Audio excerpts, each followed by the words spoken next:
সকাল থেকে এত কাজ করছি, ভীষণ খিদে পেয়ে গিয়েছে। তো সেই কারণেই বড়বাবু আবার করলো কি, এই আমাদের ফ্ল্যাটের সামনে এখানে নতুন একটা কচুরির দোকান হয়েছে, যেখান থেকে মাঝে মধ্যেই আমরা এখন কচুরি খাচ্ছি। সেখান থেকেই এই যে একটু কচুরি নিয়ে এসেছে, আর তার সাথে আজকে দিয়েছে ছোলার ডাল। কাজ করতে করতে আমি এখন ভীষণ ক্লান্ত, তো ভাবলাম আগে এখন দুজনে বসে একটুখানি খাবার খেয়ে নিই, তারপরে আবার বাকি কাজকর্ম যা রয়েছে সেগুলো করা যাবে। চলো তাহলে এখন যাই, দুজনে আগে একটু খাওয়া দাওয়া করে নিই, কেমন? তারপরে বাকি কাজকর্মে হাত দেব। ঘরের অবস্থাটা শুধু দেখো, এদিকে কত যে পেপার আর প্লাস্টিক জোগাড় হয়েছে, ওই যে মেলার যেসব জিনিসগুলো সব খুলেছি না, সেইগুলো থেকে ওইগুলোর আগে একটা গতি করতে হবে। আর এই ফুলদানিটা যতবার দেখছি ততবারই যেন আমার চোখ আটকে যাচ্ছে। বাড়ি থেকে এসে এই কাজটাই হচ্ছে আমার সব থেকে এনার্জেটিক কাজ। আজকে কি করব বলো তো? পুরো ঘরটার বদলটাই পাল্টে ফেলবো, ঘরটাকে নতুন করে একটু সাজাবো। দৈনন্দিন জীবনযাপনে প্রতিদিনই প্রচুর কাজকর্ম থাকে, কিন্তু ওই প্রতিদিনের একঘেয়েমি কাজকর্মের মধ্যেও কোথাও গিয়ে না আর ভালো লাগছে না এরকম মনে হয়। আর বিশেষ করে যখন কোথাও ঘুরতে যাই, ঘুরে যখন আমি বাড়ি ফিরি, তখন তো আমার ভীষণই কাজের প্রতি যেন অনীহা আসে। মন চায় এখন করব না পরে করব, কিন্তু কাজ তো আর ফেলে রাখলে চলবে না, তাই কাজগুলো যথারীতি করতেই হয়। আর বলতে পারো সেই সময়ই আমি এই ধরনের কাজগুলো খুঁজে খুঁজে বার করি, যেই কাজগুলো করতে ভীষণ ভালোবাসি, যেমন হাতের কাজ, ঘর সাজানোর কাজ। যখন ঘর সাজানোর জন্য কিছুই থাকে না, সবই চেনা পরিচিত জিনিস থাকে, সেইগুলো একটু জায়গা বদল করে অদল বদল করে রাখি, তাতেও বেশ মনে হয় ঘরের বদলটা পাল্টে গিয়েছে। যাক বাবা, এইটা নিয়ে ভীষণ চিন্তিত ছিলাম, এখন দেখছি খুব ভালোভাবেই ড্রেসিং টেবিলে বসে পড়েছে। না বসলে অবশ্য আমার কাছে একটা অপশান ছিল, কিন্তু তবু এই ফুলদানিটা রাখবো বলেই আমি এত কিছু ভেবে রেখে দিয়েছিলাম মেলায় বসে। আর বাড়ি এসে থেকে ভীষণ চিন্তিত ছিলাম, কিন্তু আজকে যখন দেখলাম খুব সুন্দরভাবেই বসে পড়েছে, এখন ভীষণ ভালো লাগছে। এবার একে একে সব কটা জিনিস সুন্দর করে একটু সাজিয়ে দিই, ব্যাস তাহলেই হয়ে যাবে।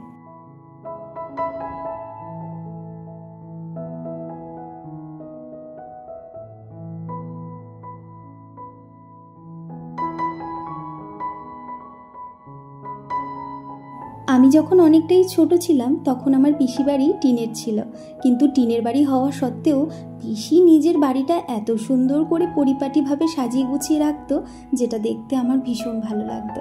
এখন বলতে পারো সেই ভালো লাগা, সেই ভালোবাসাটা আমার মধ্যেও কোথাও এসে জড়ো হয়েছে। আমি নিজের সংসারটাকে খুব সুন্দরভাবে সাজিয়ে গুছিয়ে রাখতে ভীষণ ভালোবাসি। জানি না এদেরকে কি বলে, তবে মেলায় যেই মুহূর্তে আমি এদেরকে প্রথম দেখেছিলাম, সেই মুহূর্তেই ঠিক করে ফেলেছিলাম ড্রেসিং টেবিলের দুই ধার দিয়ে এভাবে নামিয়ে দেব। বেশ সুন্দর লাগছে কিন্তু দেখতে, বলো? আমাদের মতো গৃহিণীদের সমস্ত শান্তিটুকু যদি এই সংসার ঘিরেই থাকে, তাহলে সংসারটাকে কেন না মাঝে মাঝে এরকম একটু নতুন নতুন রূপ দেওয়া যায়, তবে কিন্তু বেশ ভালো লাগে। কাজের প্রতিও অনেকটা বেশ এনার্জি চলে আসে, ঘরটাই বেশ থাকতেও ভালো লাগে। সেই ছোট্টবেলা থেকে এখনো পর্যন্ত সারাটা বছর আমি অপেক্ষা করে থাকি কবে আমার প্রিয় বাণীপুরের মেলা আসবে, আর সেখানে যাব। কত মানুষজনের ভিড়, কত সুন্দর সুন্দর জিনিসপত্র, আবার অনেক সুন্দর সুন্দর জামা কাপড়, গাছপালা, এগুলোও থাকে জানো। এক কথায় কি না পাওয়া যায় সেখানে। একটা গোটা খালি বাড়ি, সমস্তটা খুব সুন্দরভাবে সাজিয়ে তোলার জন্য যেটুকু জিনিসের প্রয়োজন, যা যা প্রয়োজন সবটুকু পাওয়া যায় সেখানে। তবে সেই ছোটবেলা থেকে বড় হওয়ার মধ্যে পার্থক্য এইটুকুই, ছোটবেলায় মেলায় গেলে সাজার জিনিস, পুতুল, এগুলোই কিনতাম, আর এখন বড় হওয়ার পর নিজের সাজার জিনিস এখান থেকে আমি কমই কিনি, কারণ সব থেকে বেশি আমি কিনি ঘর সাজানোর জিনিস। আর এই পরিবর্তনটা আমার মধ্যে কবে থেকে এসেছে জানো? বিয়ের পর প্রথম বছর যেবার আমি এই বাণীপুরের মেলায় গেলাম, সেইবার থেকে। এই জুয়েলারি বক্সটা এত পছন্দ হয়েছে, কি কি যে রাখবো এখানে তাই ভেবে পাচ্ছিলাম না এতক্ষণ। জানো কত কিছু যে ভেবে রেখে দিয়েছিলাম, এইটা রাখবো ওইটা রাখবো, তারপরে শেষে মাথায় আসলো এত কিছু তো আর এর মধ্যে ভরবে না। তো যাই হোক, অবশেষে এই মেলা থেকেই যে কটা সাজার জিনিস কিনেছি, সাজার জিনিস বলতে ওই জুয়েলারি আইটেম, সেইগুলোই খুব সুন্দর করে সাজিয়ে রাখছি। এই বাটারফ্লাইয়ের যে গলার হারটা আর কানেরটা, এটা না আমার ভীষণ পছন্দ হয়েছে। যাই হোক, প্রত্যেকটা জিনিসই খুব সুন্দরভাবে সাজিয়ে রেখেছি। এখন ভাবছি এই ক্লিপ দুটোও রাখা যাবে। দেখো এই ক্লিপগুলো বেশ ভালো হচ্ছে না?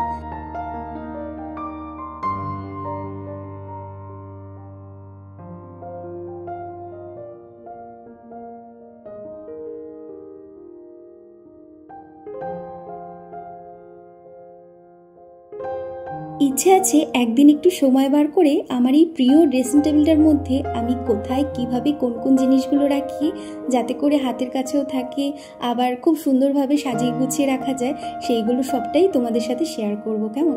আশা করি ওই ভিডিওটা তোমাদের ভীষণই ভালো লাগবে। আমার মা বলে আমি নাকি এই ড্রেসিং টেবিল, শোকেস, আলমারি এগুলো ভীষণ সুন্দরভাবে সাজিয়ে গুছিয়ে রাখতে পারি। জানি না কতটা সাজিয়ে গুছিয়ে রাখতে পারি, তবে সত্যি কথা বলতে আমার সাজিয়ে গুছিয়ে রাখতে ভীষণ ভালো লাগে। আর তাছাড়াও কি বলতো, ঘরবাড়ি যদি একটু পরিষ্কার পরিচ্ছন্নতার সাথে খুব সুন্দরভাবে সাজিয়ে গুছিয়ে রাখা যায়, তাহলে কিন্তু সেখানে বাস করতেও ভাল লাগে। আর নিজের মনের থেকেই মনে হয় যে বাড়িতে অনেক পজিটিভিটি আছে। আর আমার কাছে তো এটা মনে হয় মা লক্ষ্মী স্বয়ং বাস করেন এখানে। ঘরের সমস্ত কাজকর্ম হয়ে গিয়েছে, এবার শুধু ঘরটাকে আরেকবার ভালো করে ঝাড় দিয়ে ঘরটাকে একটু নিমাইল দিয়ে ফ্রেশ করে মুছে নিতে হবে। ব্যাস, তারপরে পুরো ঘরটা কেমন লাগছে দেখতে, দাঁড়াও সেটা অবশ্যই তোমাদেরকে দেখাবো।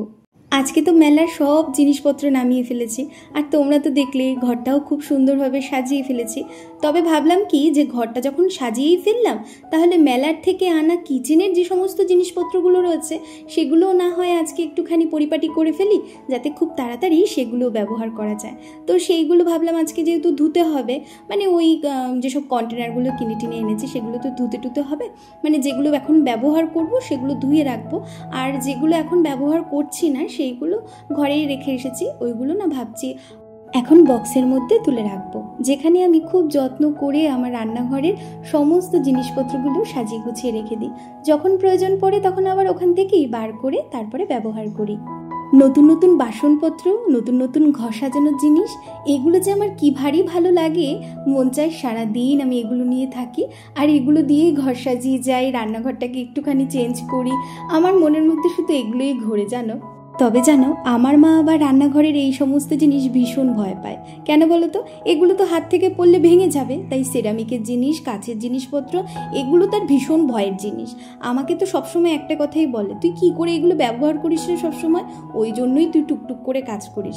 কিন্তু না, কথা হচ্ছে এটা যে আমি টুকটুক করেই কাজ করতে পছন্দ করি। তাড়াহুড়ো করে কাজকর্ম করতে আমার ভীষণ কষ্ট হয়ে যায়, আর আমার কাছে মনে হয় তাড়াহুড়ো করে কাজ করলে না ওই খুব সুন্দরভাবে যা খুশি করা যায় না। দেখো, তাড়াহুড়ো করে কাজ করার জন্য আমার মায়ের রান্নাঘরে সবসময় এমন বাসনপত্র থাকে যেগুলো কখনোই ভাঙবে না হাতের থেকে পড়ে গেলে, কিন্তু আমার রান্নাঘরে ঠিক তার উল্টোটা। মানে কোনো একটা কিছু যদি একটুখানি অন্যমনস্ক হয়ে নাড়াচাড়া করা হয় ভেঙে যেতে পারে, কিন্তু আমি তো ওরকম নই, আমি অন্যমনস্ক থাকি না, আর খুব ধীরে সুস্থে কাজ করতে পছন্দ করি একদম ছোটোবেলা থেকে। তো সেই কারণে আমার রান্নাঘরটাকে আমি ঠিক ওইভাবেই সাজাই, একদম আমার মনের মতো। মেলার থেকে রান্নাঘরের জন্য যে কটা জিনিসপত্র কিনে এনেছি তার মধ্যে বেশিরভাগটাই বলতে পারো বার করে নিয়েছি, আর এখন সেগুলোই এই যে একটুখানি সার্ফ দিয়ে ভালো করে মেজে নিচ্ছি। এরপরে এগুলোতে জল ঝরানোর জন্য শুকোতে দিয়ে দেবো, আর ওদিকে গিয়ে ঘরটাকে আগে ভালো করে ঝাড় দিয়ে মুছে নেব, তারপরে তোমাদেরকে দেখাবো। হ্যাঁ জানো, আমি না কাজ করছি আর গিয়ে না একটুখানি দরজার সামনে দাঁড়িয়ে দেখে আসছি যে মা, এই কয়েক ঘন্টা আগেও আমার ঘরটা কেমন ছিল আর এখন কি ভারী সুন্দর লাগছে। মানে নিজেই নিজের ঘরটা দেখে যেন চোখ ফেরাতে পারছি না গো।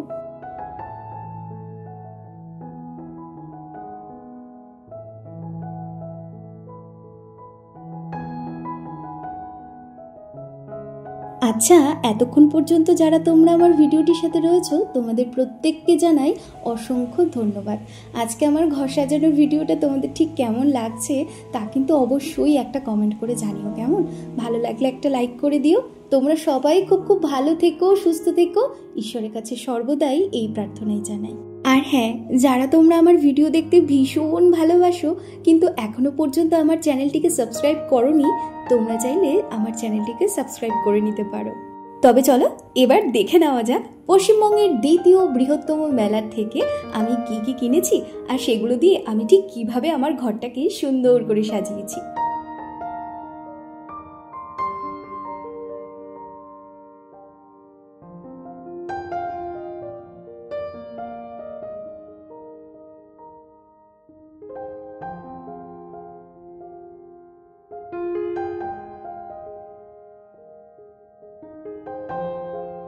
এই ঘরটা যদিও আমার চেনা, তবে কেন জানি না আজকে এত সুন্দর করে নিজের হাতে সাজিয়ে তুলেছি, ঘরটাকে যেন বারবার দু চোখ ভরে দেখতে ইচ্ছে করছে।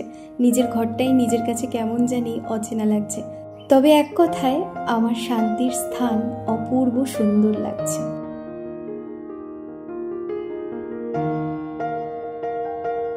তবে চলো আজকের মতো তোমাদেরকে এখানেই বিদায় জানাচ্ছি। তোমরা সবাই খুব খুব ভালো থেকো, সুস্থ থেকো। তোমাদের সকলের সাথে দেখা হচ্ছে পরবর্তী ভ্লগে। ততক্ষণের জন্য তোমাদের সবাইকে টাটা। আর হ্যাঁ, আজকে আমার এই ঘর সাজানোর ভ্লগটা তোমাদের ঠিক কেমন লাগলো সেটা কিন্তু অবশ্যই কমেন্ট করে জানিও। ভালো লাগলে একটা লাইক করে দিও।